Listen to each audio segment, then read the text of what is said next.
Alright guys, मेरे सभी भाई लोगों का स्वागत है bleach 1000 year of blood war part 2 episode number 10 में। गाइस, अगर ओवरऑल देखा जाए तो ये एपिसोड नंबर 22 हुआ। एपिसोड 10 शुरू करने से पहले गाइस वीडियो को लाइक और चैनल को सब्सक्राइब जरूर से कर दे। इससे आप लोगों के दो फायदे हैं। क्या बात कर रहे रे बाबा। पहला फायदा जो कि सबसे इम्पोर्टेंट है, आपका सपोर्ट आपके भाई तक पहुंचेगा, और दूसरा आपको आने वाले एपिसोड्स पहले ही पता चल जाएंगे, आप लोगों से मिस नहीं होने वाले।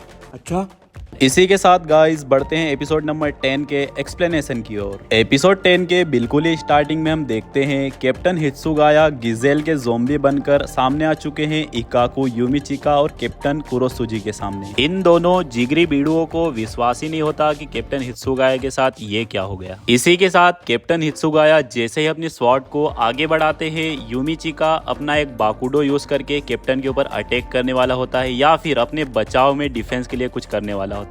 लेकिन इकाकू उसे फटाक से रोकता और कहता है, बेवकूफ, उनके ऊपर अटैक मत करो। यूमिचिका का बाकुडो यहाँ पर इकाकू की वजह से फेल हो जाता है, लेकिन हित्सुगाया का अटैक इन दोनों को ही लगता है, जिसमें इकाकू का पैर पूरी तरीके से बर्फ में जम जाता है और यूमिचिका दूर जाके गिरता है। यूमिचिका इकाकू से कहता है, ये बहुत ही बड़ा लापरवाही वाला काम किया है तुमने। इकाकू कहता है, भले ही वो मर चुके हैं लेकिन अभी भी वो स्क्वाड 10 के कैप्टन है। मैं लक्की हूँ कि उन्होंने सिर्फ मेरा पैर ही डैमेज किया है। गाइस, जैसा ही इकाकू इतना बोलता है, पीछे से कैप्टन हित्सुगाया बहुत ही स्पीड में आते हैं और उसको एक तलवार घुपा देते हैं बहुत ही खतरनाक तरीके से। हित्सुगाया एक और अटैक करते हैं इकाकू की ओर। जैसे ही वो अपना एक और अगला अटैक करने वाले होते हैं, यूमिचिका फटाक से आता है और हित्सुगाया को रोकता है। यूमिचिका कहता है, मेरे भाई को हाथ लगाया तूने मेरे भाई को हाथ लगाया, रुक, तू तेरे को बताता हूँ। लेकिन गाइस, जैसा कि सबको पता है, हित्सुगाया एक कैप्टन लेवल का बंदा है। बेचारे ये दो लेफ्टिनेंट मिलके क्या ही कर पाएंगे। इसी के साथ हित्सुगाया बहुत ही गंदा डैमेज पहुंचा देता है यहाँ पर यूमिचिका को भी, और बेचारा वो भी लगभग मरने की हालत में आ जाता है। इसी के साथ गाइस ये गधा यहाँ पर आता है। मेरे को बताओ, इतनी देर से खड़े खड़े ये क्या कर रहा था सारा।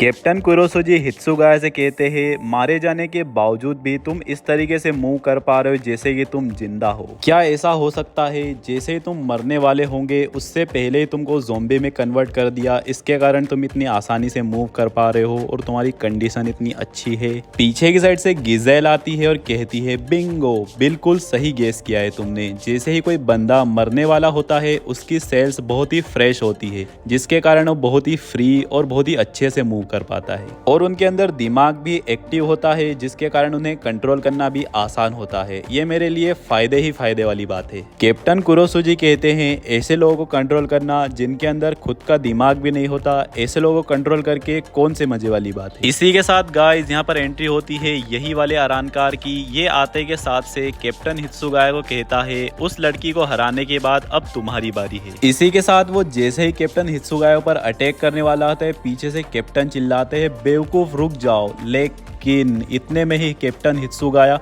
उसको बहुत ही गंदा डैमेज दे देते हैं, उसको लगभग काट ही डालते हैं, उसका तो हाथ भी अलग हो जाता है। कैप्टन कुरोसुजी फटाक से एक शील्ड को एक्टिवेट करते हैं, जिससे कि कैप्टन हित्सुगाया दोबारा अटैक ना कर पाए। इसी के साथ वो उस अरानकार से कहते हैं, बेवकूफ, क्या तुम्हें दिखता नहीं है तुम्हारे और उसके पावर लेवल में कितना ज्यादा डिफरेंस है। तुम्हारे लिए सजा के तौर पे मैं तुम्हें अब हील नहीं करने वाला, मैं तुम्हें ऐसे ही मरने दूंगा। और गाइस वो बेचारे को मरने ही देता है। इसी के साथ कैप्टन कुरोसुजी कैप्टन हित्सुगाया से कहते हैं, मैं तुम्हें इस तरह खुला नहीं छोड़ सकता, तुम चारों ओर घूम के मेरे टेस्ट सब्जेक्ट को काटते फिरोगे, क्योंकि मैं इतना ज्यादा अच्छा आदमी हूँ, इतना ज्यादा दिलदार आदमी हूँ। मैं किसी भी टेस्ट सब्जेक्ट पे टेस्ट करने से पहले उसकी परमिशन लेता हूँ, तो मैं तुम्हारी परमिशन चाहता हूँ। क्या मैं तुम्हारे ऊपर अपने ड्रग्स को यूज कर सकता हूँ? मैनर्स देख रहे हो गाइज, मैनर्स सीखो कुछ इस बंदे से, सीखने की जरूरत है। और भाई लोगों, इसी के साथ इन दोनों के बीच में बहुत ही ज्यादा खतरनाक बैटल शुरू हो जाती है, मतलब कि बहुत ही ज्यादा स्पीड वाली बैटल। वहीं की वहीं खड़े होती है, लेकिन इनकी स्वॉर्ड दोनों की बहुत ज्यादा स्पीड से एक दूसरे से टकरा रही होती है। कैप्टन कुरोसुजी कहते हैं, तुम्हें तो बहुत हैरानी हो रही होगी, जो बंदा लैब में लगभग हमेशा ही काम किया करता है, वो तुम्हारे अटैक्स को इतने अच्छे से ब्लॉक कैसे कर पा रहा है। मैंने अपनी स्वॉर्ड में कुछ इस तरीके का मैकेनिज्म अप्लाई किया है, जिससे कि कोई भी स्वॉर्ड अगर मेरे 60 सेंटीमीटर में या फिर 60 डिग्री से ज्यादा या कम के एंगल में मेरे ऊपर आने की कोशिश करेगी, तो अपने आप इसके द्वारा ब्लॉक कर दी जाएगी। कैप्टन हित्सुगाया अपने घुटने का इस्तेमाल करके कैप्टन कुरोसुजी के ऊपर अटैक करते हैं। कैप्टन कुरोसुजी कहते हैं मैंने जो बताया उसके बाद तो ऑफ कोर्स सी बात है तुम अपने घुटने का इस्तेमाल करोगे, मतलब अपनी ब्लेड को छोड़ के किसी भी पार्ट का। लेकिन क्या ये बात तुम्हारे दिमाग में नहीं घुसी कि हो सकता है मैं ही ये चाहता हूँ कि तुम अपने बॉडी पार्ट का इस्तेमाल करो मुझ पर अटैक करने के लिए। इसी के साथ भाई लोगों कैप्टन कुरोसुजी कुछ न कुछ तो कैप्टन हित्सुगाया के घुटने पे चिपका देते हैं जो कि एकदम से ही ब्लास्ट हो जाता है। हित्सुगाया फटाक से अपनी बर्फ का यूज करके उसे कवर करते हैं और एकदम से यहाँ पर अपनी बांकाई को एक्टिवेट कर लेते हैं। और भाई साहब बांकाई एक्टिवेट करते के साथ ही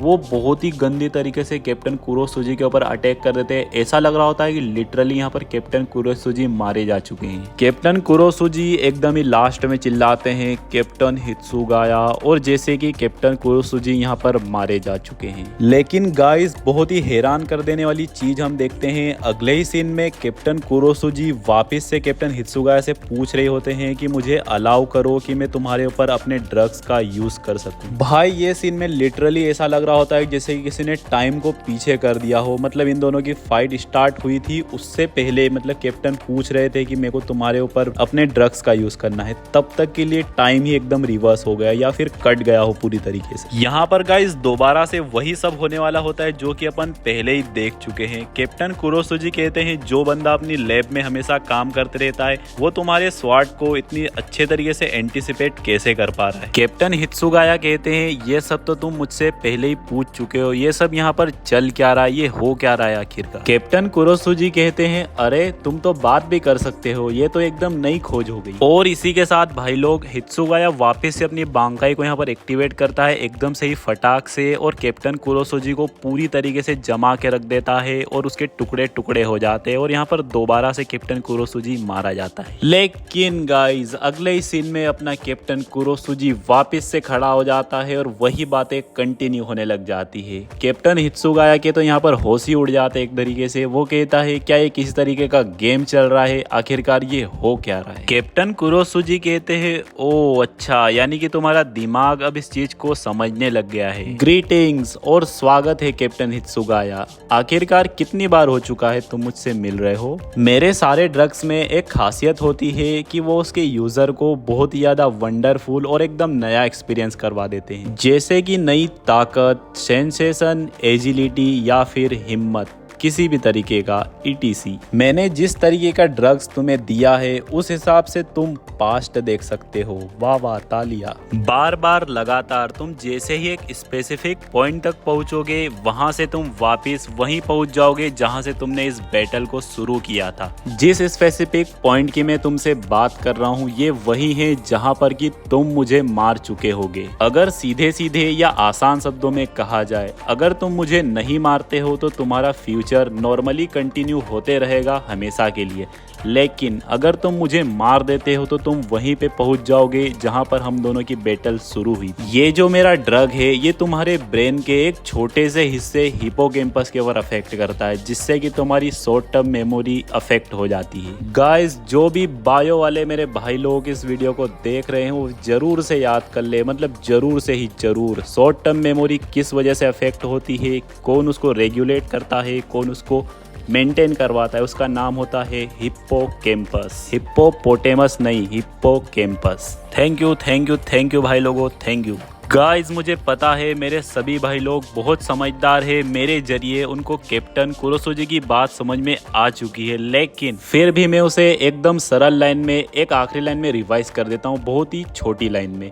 मतलब गाइस कैप्टन कुरोसुजी की ड्रग इस तरीके से काम करती है जैसे ही उसको हित्सुगाया मारेगा वो वापस अपने पास्ट में उसी पॉइंट पे पहुंच जाएगा जहां से उनकी कन्वर्सेशन शुरू हुई थी। समझ रहे हो गाइस, बस फिनिश। कैप्टन कुरोसुजी थोड़ा सा और एक्सप्लेन करते हैं। वो कहते हैं ये सिर्फ शॉर्ट टर्म मेमोरी को कंट्रोल करने वाले हिप्पोकैम्पस के ऊपर ही अफेक्ट करता है, जिससे कि यूजर्स को ये बिल्कुल भी याद नहीं होता कि वो कितनी बार पास्ट में वापस लौट चुके हैं। और तो और जो भी बंदा 10 से ज्यादा बार अगर अपनी पास्ट में वापस लौटता है तो वो एक सीरियस साइड इफेक्ट को फेस करता है, उसका इक्विलिब्रियम पूरी तरीके से पैरालाइज्ड हो जाता है 30 सेकेंड के लिए। गाइज ऐसा मतलब सुनते सुनते ही कैप्टन हित्सुगाया यहाँ पर नीचे गिर जाता है।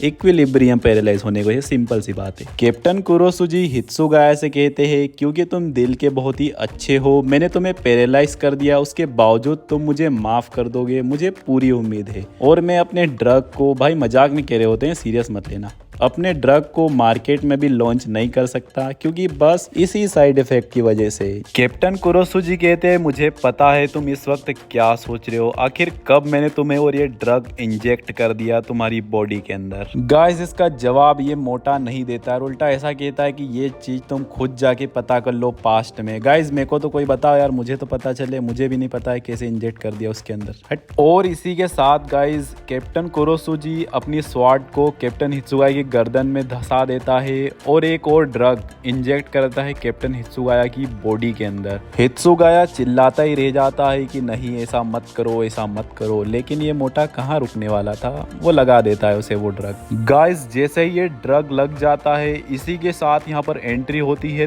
3 लोगों की, जो कि होते हैं कैप्टन केनशे, कैप्टन रोज और लेफ्टिनेंट रानगीकू। गाइस ये तीनों के तीनों फिलहाल में गिजेल के ज़ॉम्बी बने होते हैं भाई साहब। कैप्टन कुरोसुजी इन्हें देख के कहते हैं कितने शर्म की बात है, 2 और कैप्टन और एक लेफ्टिनेंट ज़ॉम्बी बन चुके हैं। इसी के साथ वो अपने तीनों बचे हुए आरानकार्स को बुलाकर इन लोगों से लड़वा देते हैं। सीन शिफ्ट होता है कैप्टन ब्याकुया के ऊपर, जो कि अकेले 3 स्टर्न रीटर से फाइट कर रहे होते हैं। और गाइस यहाँ पर कैप्टन ब्याकुया अकेले ही इन तीनों स्टर्न रीटर्स को ठिकाने लगा देते हैं। उन्हें अपनी ज्यादा मेहनत भी नहीं करनी रहती है, ये लोग आसानी से ही हार जाते हैं। जो ये ओल्ड एज वाला स्टर्न रीटर रहता है, ये थोड़ी सी मेहनत करवाता है अपने स्पेशल अटैक के कारण, जिसके खिलाफ कैप्टन ब्याकुया अपनी बांका एक्टिवेट कर लेते हैं, लेकिन आखिर में ये इसे भी हरा देते, वो भी इजी पीजी, बिना ज्यादा मेहनत के। मजाक है गाइस, ऐसे ही थोड़ी ना ये बंदा इतने लोगों का फेवरेट है। इसका भी पावर अप बहुत ही शानदार तरीके से हुआ है अपने किरिंजी की वजह से।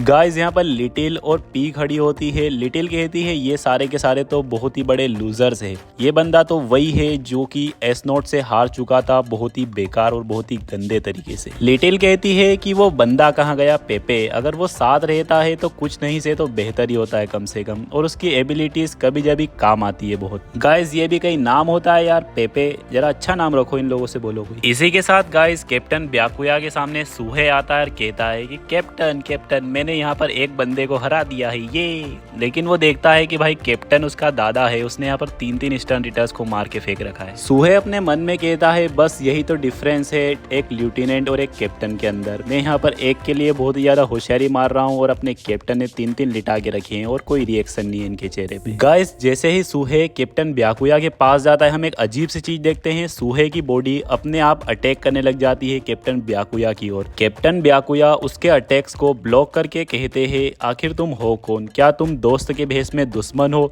सूहे कहता है कि ऑफ कोर्स मैं दोस्त ही हूँ, लेकिन मैं तो सिर्फ मास्टर पेपे के ऑर्डर्स फॉलो कर रहा हूँ। और गाइस इसी के साथ यहाँ पर एंट्री होती है मास्टर पेपे की, ये 1 नंबर का मोटा गेंडा आदमी है। इसी के साथ गाइस हम देखते हैं इसका स्टर्न रीटर होता है एल और इसकी पावर होती है लव। इसका नाम होता है पेपे वेकेब्रेडा। गाइस देख रहे हो इसकी पावर है लव। एक साइड में डीमन स्लेयर में मेरी मित्सुरी है, अगर मैं उसको देख लेता हूँ तो उस पे से नजर हटाने का मन नहीं होता, और एक साइड पे ये बंदा है, इसको नजर उठा के देखने का मन नहीं करता। देख रहे हो डिफरेंस। पेपे आते के साथ से कहता है एक दिल होता है एक बॉडी होती है, अगर इन दोनों के ऊपर मैं एक झलक भी डाल देता हूँ तो ये दोनों अलग अलग हो जाते हैं, और जैसे ही ये वापस रीयूनाइटेड होते हैं, मिलते हैं, फिर ये मुझसे बिलोंग करने लग जाते। मतलब बेसिकली गाइस इस तरीके से ये किसी को भी अपने प्यार में गिरा देता है। गाइस पेपे अपनी नज़र खासकर उसकी स्टिक से फेंकता है, समझ रहे हो क्या समझ रहे हो, नज़र डालता है स्टिक से। इसी के साथ गाइस पेपे अपनी लव की पावर को लिटिल और पी की साइड पे चला देता है। लिटिल तो बहुत चालू होती है, बहुत तेज होती है बच्ची होने के बावजूद, वो उसे डॉज कर देती है, लेकिन पी वहां पर ही खड़ी रह जाती है, जिससे कि उसको अफेक्ट हो जाता है पेपे का लव का। और भाई इसी के साथ पी अपने हाथ को बहुत ज्यादा पावर अप करती है और बजा देती है लिटिल को एक बहुत ही भयंकर पंच। गाइस अगर तुम सोच रहे हो कि पेपे तो इन्हीं की टीम का है, इन्हीं के ऊपर अटैक क्यों कर रहा है, इन्हीं को क्यों वश में कर रहा है, तो इसका बहुत ही सिंपल सा जवाब है आए बैगन। गाइस यहाँ पर ये पेपे की बातें मुझे सुन सुन के इरिटेशन फील हो रहा है यार, क्या ही तो बोलूं, ये सिर्फ लव के ऊपर ही उपदेश दिए जा रहा है। बोलता है कि बैटल में भी हमेशा लव से ही जीतनी चाहिए, लव से ही लड़नी चाहिए। सूहे लगातार कैप्टन ब्याकुया के ऊपर अटैक किए ही जा रहा होता है, लेकिन कैप्टन ब्याकुया उसके पेट पे अटैक करके उसे यहाँ पर नीचे गिरा देते हैं कि वो अब वापस अटैक ना कर पाए। गाइस अगर किसी ने नोटिस किया हो तो इस बेचारे सूहे के साथ हमेशा ही ऐसा होता है।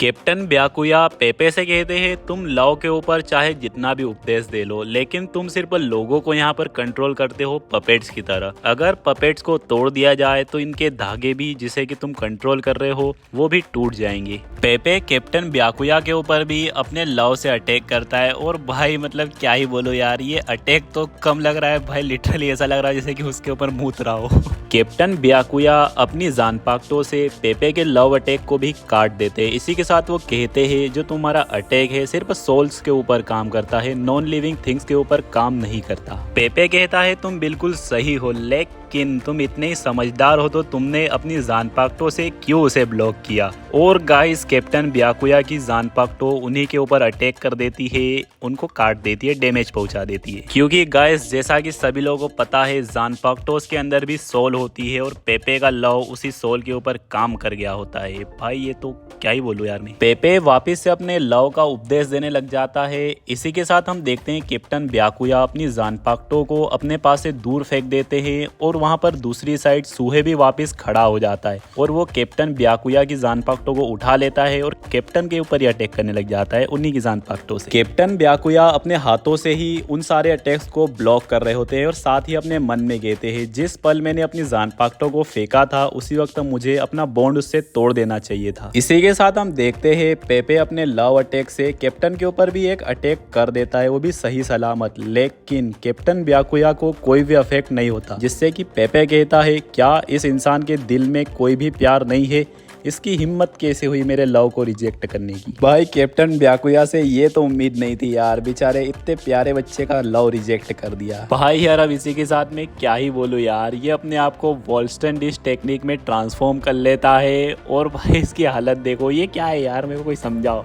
ये खुद ब खुद बोलता है मैं कितना इनोसेंट हूँ, एक बेबी की तरह, और तुमने मेरा लव कैसे रिजेक्ट कर दिया। मैं तो बिल्कुल एक बेबी की तरह क्यूट भी हूँ और भाई क्यूट इसे बोलते हैं भाई, कुछ ज्यादा ही क्यूट नहीं हो गया। और इसी के साथ गाइस ये अपनी लव रोप का इस्तेमाल करके कैप्टन ब्याकुया के ऊपर अटैक कर देता है। कैप्टन ब्याकुया को अटैक पूरी तरीके से लग भी जाता है। जैसे ही सूहे आगे बढ़ता है कैप्टन को मारने के लिए, पीछे से यही चिल्लाता है कि रुको, इसे मत मारो, अगर इसने मेरा लव रिजेक्ट किया है तो इसे मैं ही मारूंगा, और वो भी अपने लव का इस्तेमाल करके ही। इसी के साथ गाइस पेपे अपने पास से एक एरो और बो निकालता है। गाइस वही एरो और बो जो कि हर इंसान बचपन से देखते आ रहे हैं, जो कि लव की निशानी है। भाई इसके पास देख के तो मेरे को क्या ही लग रहा है यार। जैसे ही पेपे अपना स्पेशल अटैक करने ही वाला होता है, लेकिन भाई हम देखते हैं पेपे को एक बहुत ही जोर का अटैक लगता है उसके एकदम ही चेहरे पे, और ये अटैक मारा होता है अपने कैप्टन रोज और कैप्टन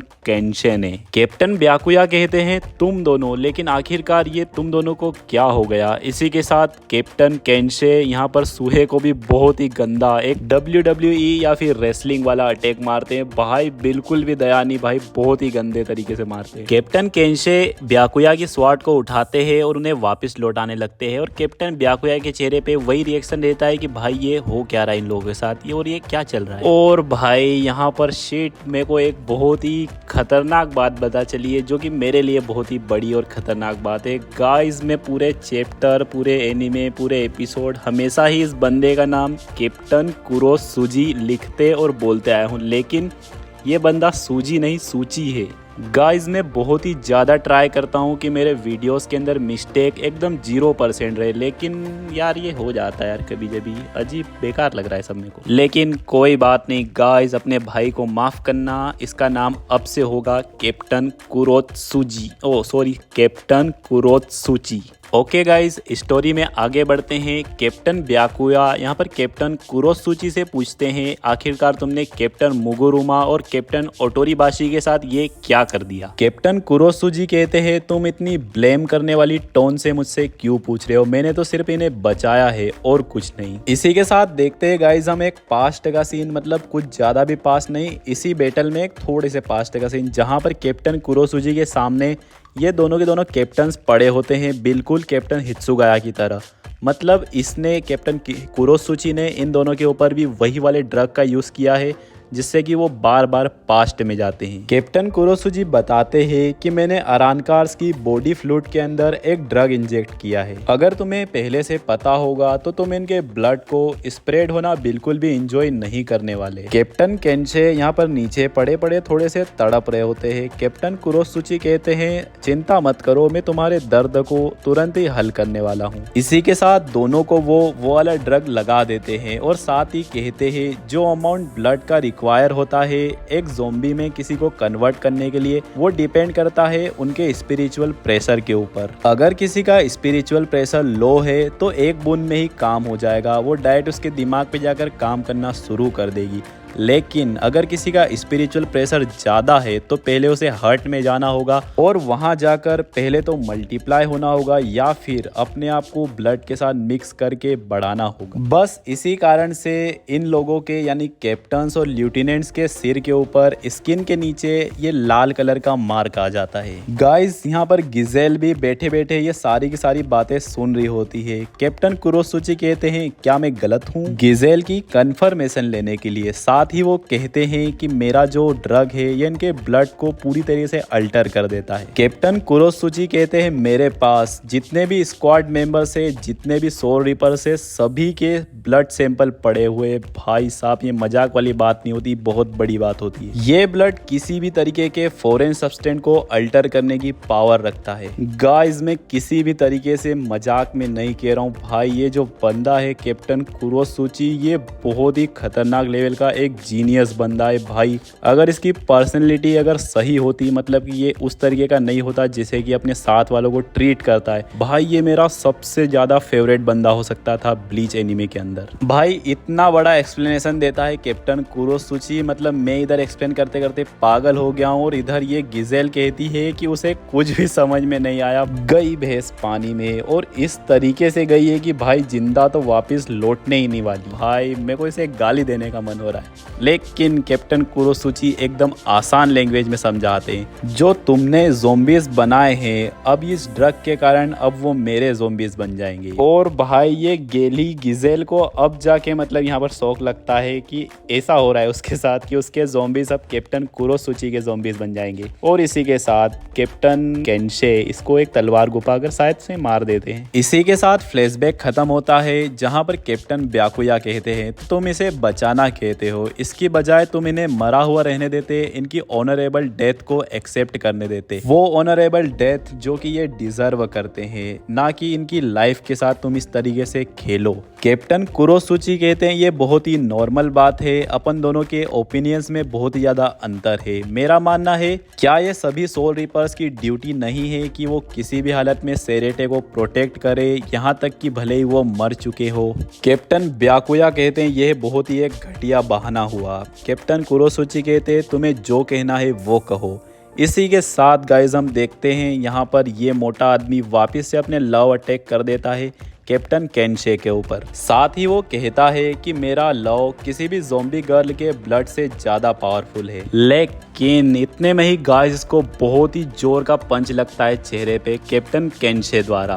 और इसी के साथ कैप्टन कुरोसुची कहते हैं तुम्हें बिल्कुल भी समझ में नहीं आया बेवकूफ, ये जो ज़ॉम्बीज है ये गिजेल के नहीं है, ये अब मेरे ज़ॉम्बीज है और ये प्यार की भाषा बिल्कुल नहीं समझते, इनके ऊपर लव का कोई इफेक्ट नहीं होता। ये बात सुन के ये मोटा यहाँ पर हैरान हो जाता है इस बात से नहीं गाइस कि ये यहाँ पर मारा जा सकता है, इस बात को लेकर कि किसी के ऊपर लव इफेक्ट नहीं कर रहा है, मतलब इस मोटे की प्रायोरिटी लव ही है, कुछ भी हो जाए भले इसके साथ। इसी के साथ भाई लोग मैं क्या ही बोलूं, लिटरली ये जो कैप्टन केंशे होते हैं इतने खतरनाक पंचेस बजा देते हैं इसके ऊपर, मतलब गाइस पूरे ब्लीच एनिमे के अंदर इतने खतरनाक पंचेस किसी को नहीं बजे होंगे अभी तक। इसी के साथ पेपे उड़ता हुआ एक बिल्डिंग के अंदर भराता है और यहाँ पर वो कहता है इस बात के लिए उन्हें पछताना होगा। लेकिन भाई यहाँ पर आती है वो बंदी जो कि एकदम टिंगू से है, जिसका नाम मैंने लिटिल रखा है। गाइस ये आते के साथ से यहाँ पर पेपे को खा जाती है लिटरली गाइस, इस बात को लेकर कि वो इन लोगों को आपस में लड़वा दी थी। मतलब याद होगा पी ने इसको पंच किया था पेपे की वजह से ही। कोई भी अगर पीठ में छुरा घोंपता है तो मुझे उन लोगों से बहुत ज्यादा नफरत है, ऐसा कहती है ये पिद्दी से टिंगू, और इस मोटे को यहाँ पर खा जाती है। गाइस पोस्ट क्रेडिट सीन में हम देखते हैं जो क्विंसी किंग, ओरियो और हैश वॉल्थ होते तीनों के तीनों भाई साहब पहुंच जाते हैं रॉयल पैलेस में।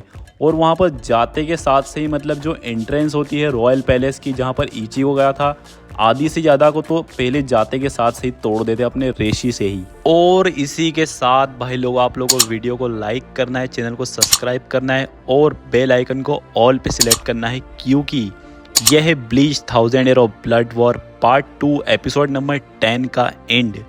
मिलते हैं एपिसोड नंबर 11 में। 11 एपिसोड नंबर में तो मज़ा ही आ जाएगा गाइस। इन लोगों की फाइट स्टार्ट होगी यहाँ पर क्विंसी किंग की स्क्वाड 0 के साथ शायद। तब तक के लिए बाय बाय।